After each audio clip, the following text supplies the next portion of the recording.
The coronation begins as history remembers it. Aegon raises Blackfire before a roaring crowd, while Alicent, Otto, Criston Cole, Helaena and Aemond stand beneath the banners of the new king. Then the floor erupts. Rhaenys rises from the lower caverns on Melees and finds every architect of the usurpation gathered on one platform. This time she does not turn away. At her command, Melees floods the royal dais with dragonfire. Aegon, Alicent, Otto, Criston and Helaena disappear inside the flames before the Kingsguard can move. The blast hurls Aemond behind a collapsed stone arch, where broken masonry shields him from the worst of the fire. Burned across one side and half choked by smoke, he crawls into the service tunnels while Melees claws her way out through the dome. Above him, the Green Court has been destroyed in a single breath. Below the city, however, the one Green Prince dangerous enough to continue the war is still alive. Aemond reaches the river gate, steals a horse and rides through the night toward Vhagar.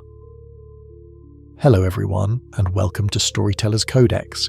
Here we delve deep into the rich lore of the Lord of the Rings, a song of ice and fire, and the vast worlds beyond, so sit back, relax, and enjoy. Rhaenys returns to Dragonstone certain that she has prevented a civil war. Rhaenyra is stunned by the scale of the victory, but Daemon calls it the cleanest stroke they could have hoped for. By dawn, black ships are sailing for King's Landing, whose gates open after the surviving Gold Cloaks realise there is no Green Council left to command them. Yet the royal nursery is empty. Hours before the coronation, Larys Strong had sent Aegon's twins, Jaehaerys and Jaehaera, out through a hidden passage with Sir Willis Fell and a chest of royal seals. The children are already on the road to Storm's End when Rhaenyra enters the Red Keep. Aemond reaches Vhagar first, then flies directly to Borros Baratheon. Standing before the Stormlords with his face bandaged and his family dead, he produces Jaehaerys and declares the boy the rightful king. Until the child comes of age, Aemond will rule as Prince Regent. Rhaenys has killed the crowned Green King, but Larys has preserved a crown, an heir, and the one dragon capable of defending both. Borros Baratheon does not join Aemond out of sentiment.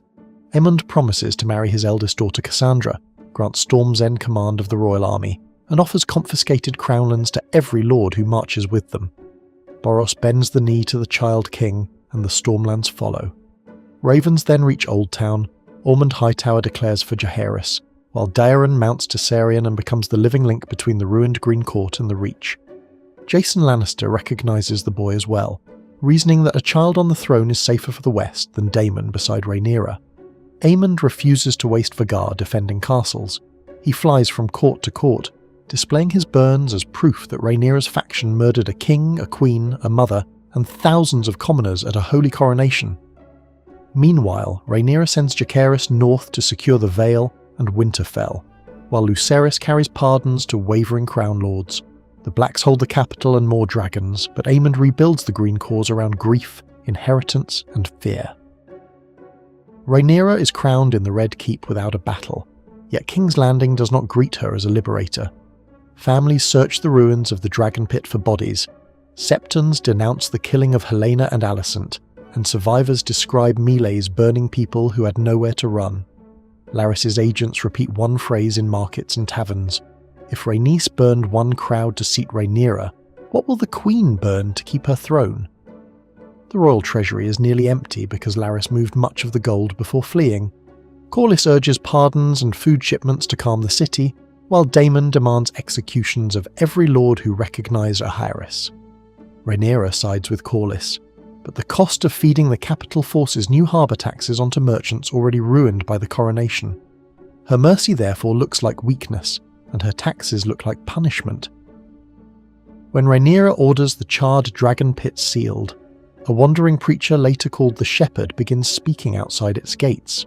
The Blacks possess the Iron Throne, but the flames that won it have given their enemies a weapon no dragon can easily kill, a city that remembers. Aemond knows he cannot besiege King's Landing while Caraxes, Melees and Syrax defend it, so he makes the war impossible to contain. Vhagar burns grain convoys near Rosby, destroys black garrisons before reinforcements arrive, and disappears toward the rain clouds whenever another dragon gives chase. Daemon moves to Harrenhal and forces the Riverlords to choose a side, while Jaehaerys wins Jane Arryn and seals the Pact of Ice and Fire with Cregan Stark. Lucerys returns with Crown Lords who would never have opposed Vhagar alone. By midsummer, Rhaenyra's armies are larger, but the capital is hungrier, because every road leading to it has become a target. Corlys and Rhaenys move the Velaryon fleet into Blackwater Bay to protect the sea lanes, and Meleys begins escorting supply ships personally. Aemond then allows a captured messenger to escape with false orders, suggesting Vhagar will meet a small Baratheon force near Massey's Hook. Daemon suspects a trap. Rhaenys, determined to finish the war she began, refuses to let the chance pass.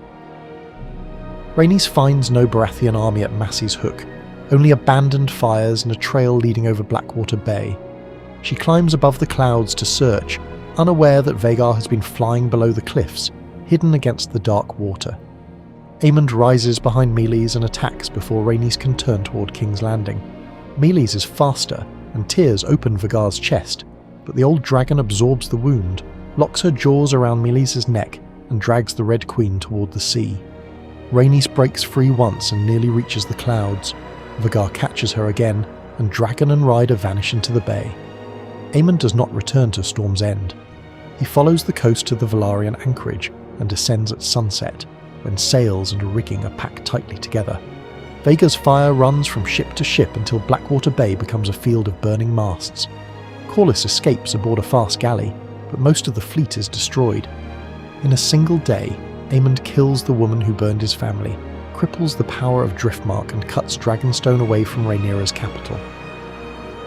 Rhaenyra can no longer pretend that her advantage in dragons will survive one rider at a time. Jacaerys proposes opening Dragonstone's caves to men and women of Valyrian blood. Adam of Hull claims sea smoke, Hugh Hammer survives Vermith's furnace-like breath, Ulfwhite mounts Silverwing, and a girl called Nettles wins Sheepstealer with fresh mutton rather than ancestry. For the first time, Vhagar could be surrounded. Rhaenyra grants the new riders lands and titles, but Daemon warns that promises made to ambitious strangers are only as strong as the next offer. Aemond understands the same truth. Through merchants still loyal to Larys, he sends Hugh and Ulf secret pardons, castles, and places beside King Jaehaerys if they change sides at the decisive moment. Daeron and Tessarion, meanwhile, escort the Hightower host east, while Boros gathers the Stormlords for a march on the capital. Rhaenyra believes the dragon seeds have restored the balance. In reality, she has placed two of the realm's largest dragons into the hands of men already negotiating with her enemy. Larys buys the Triarchy's captains with crown gold and sends them against the remnants of the Velaryon fleet. Their ships enter the Gullet at night, seize merchant vessels, and close around the transports carrying Rhaenyra's younger sons. Jacaerys mounts Vermax before the other riders can assemble. Adam and Seasmoke join him, but Hugh and Ulf remain above Dragonstone, claiming they were ordered to protect the Queen's seat. Jace burns through the first line of enemy ships and frees Aegon the Younger, yet crossbow bolts and grappling chains pull Vermax into the water. Jace dies within sight of Dragonstone, while Viserys is carried east as a prisoner. Rhaenyra's grief turns immediately towards suspicion. Before she can arrest the absent riders, Hugh and Ulf flee west and land beside Aemond's army. Vermithor and Silverwing bow their necks near Vhagar, transforming the green cause overnight. Aemond now commands the three largest living war dragons, and he announces that the men Rhaenyra raised from nothing abandoned her, because even her own champions know she cannot hold the realm. Daemon offers Aemond the battle both men have wanted, circling Caraxes alone above Harrenhal before flying over the God's Eye. It is a trap.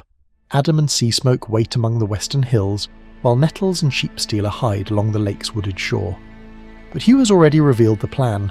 Aemond arrives on Vhagar with Vermithor behind him, turning the ambush against its makers.